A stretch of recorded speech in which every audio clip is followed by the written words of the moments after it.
Okey, pada hari ini Injil akan memberitakan tentang fasa bilangan yang ke-11. Fasa bilangan yang ke-11. About numbers on chapter number 11. About number on chapter number 11.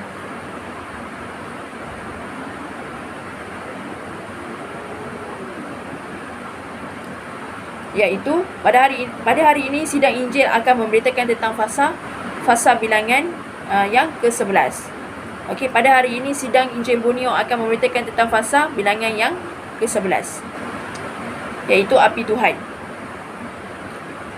Pada firman Tuhan yang pertama, iaitu pada suatu kali bangsa itu bersungut-sungut di hadapan Tuhan tentang nasib buruk mereka, dan ketika Tuhan mendengarkannya, bangkitlah murkanya.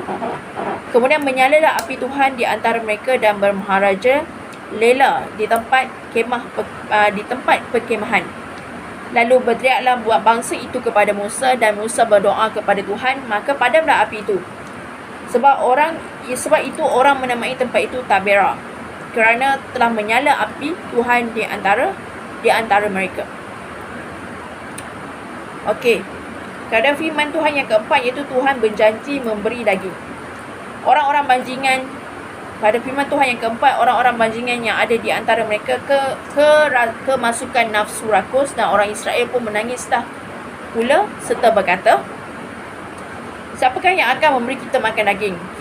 Kita teringat kepada ikan yang kita makan di tempat dengan tidak bayar apa-apa, kepada mentimun dan semangka, bawang prei, bawang merah dan juga bawang putih. Tetapi sekarang kita kurus kering, tidak ada sesuatu apapun kecuali mana ini saja yang kita lihat. Adapun mana ini seperti ketumbar dan kelihatannya seperti damar berdolah. Bangsa itu berlari kian kemari untuk memungutnya, lalu mengelilinginya dengan batu kilangan atau menumbuknya dalam lumpangan. Maka mereka memasaknya dalam periuk dan membuatnya menjadi roti budak. Rasanya seperti rasa panganan yang digoreng. Dan apabila embun turun di tempat perkemahan pada waktu malam, maka turunlah juga mana di situ. Ketika Musa mendengar bangsa itu, iaitu orang-orang dari setiap kaum, menangis di hadapan pintu kemahnya, bangkitlah murka Tuhan dengan sangat, dan hal itu dipandang jahat oleh Musa. Pada firman Tuhan yang ke-11, lalu berkatalah Musa kepada Tuhan, mengapa kau perlakukan hambamu ini dengan buruk, dan mengapa aku tidak mendapat kasih karunia di matamu, sehingga engkau membebankan kepadaku tanggungjawab atas seluruh bangsa ini? Akukah yang mengandung seluruh bangsa ini, atau akukah yang melahirkannya, sehingga engkau berkata kepadaku, pangkulah dia seperti pak pengasuh memangku anak yang menyusu, berjalan ke tanah yang kau janjikan dengan bersumpah kepada nenek moyangmu. Dari manakah aku mengambil daging untuk diberikan kepada seluruh bangsa ini? Sebab mereka menangis kepadaku dengan berkata, berilah kami daging untuk makan. Okay. Pada firman Tuhan yang ke-14, aku seorang diri tidak dapat memikul tanggungjawab atas seluruh bangsa ini, sebab terlalu berat bagiku.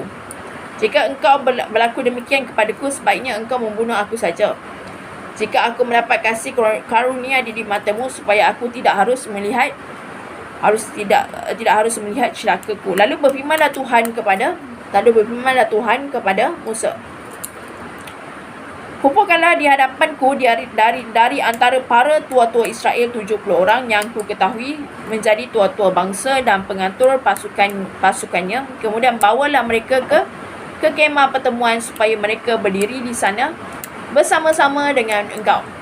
Maka aku akan turun dan berbicara dengan engkau di sana, lalu sebahagian dari roh yang hinggap padamu itu akan aku ambil dan ku taruh atas mereka.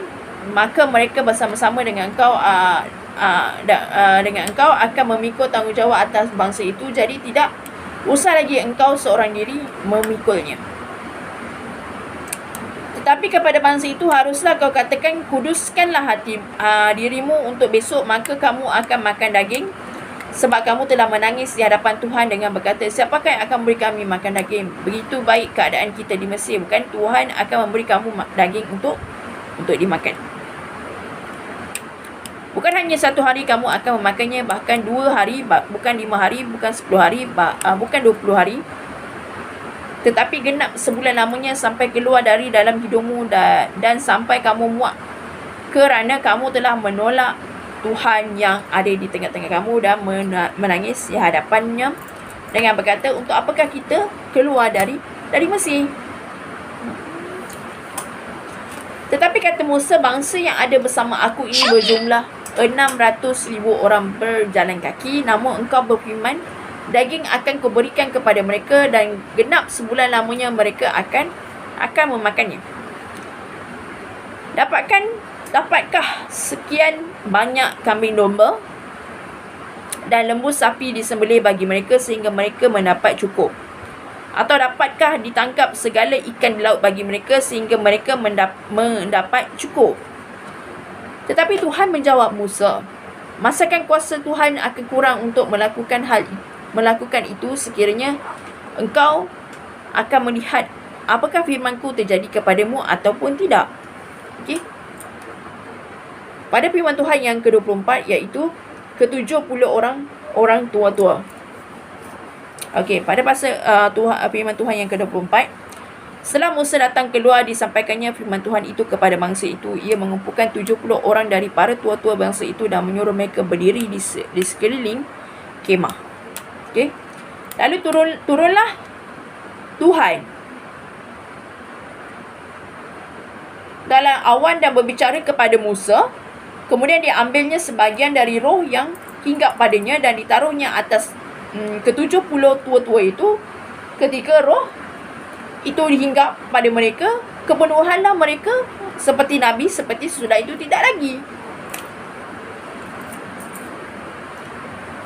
Masih ada 2 orang tinggal di tempat perkemahan yang seorang bernama Eldad, yang lain bersama Madad. Ketika roh itu hinggap pada mereka itu termasuk orang-orang yang dicatat tapi tidak turut pergi ke kemah. Maka kepenuhanlah mereka seperti Nabi di tempat perkemahan. Lalu berlarilah seorang muda memberitahukan kepada Musa, Eldad dan Medad kepenuhan seperti Nabi di tempat perkemahan. Okey. Pada fasa yang ke-28, maka menjawablah Yosua bin Nun yang sejak mudanya menjadi abdi Musa. Tuanku Musa cegahlah mereka. Tetapi Musa berkata kepadanya, apakah engkau melihat giat mendukung diriku? Kalau seluruh umat Tuhan menjadi nabi oleh kerana Tuhan memberi rohnya hinggap kepada mereka.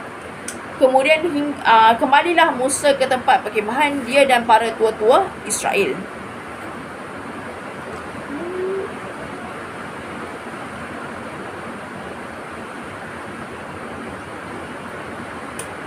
Okey, pada fasa Tuhan yang ke-31 itu tentang burung puyuh. Lalu bertiuplah angin yang dari Tuhan asalnya, dibawanya lah burung-burung puyuh dari sebelah laut dan dihamburkannya ke atas tempat perkemahan dan di sekelilingnya kira-kira sehari perjalanan jauhnya ke segala penjuru dan kira-kira 2 hasta tingginya dari atas muka bumi. Lalu sepanjang hari dan sepanjang malam itu dan sepanjang hari besoknya bangkitlah bangsa itu mengumpulkan burung-burung puyuh itu. Setiap orang sedikitnya mengumpulkan 10 homer.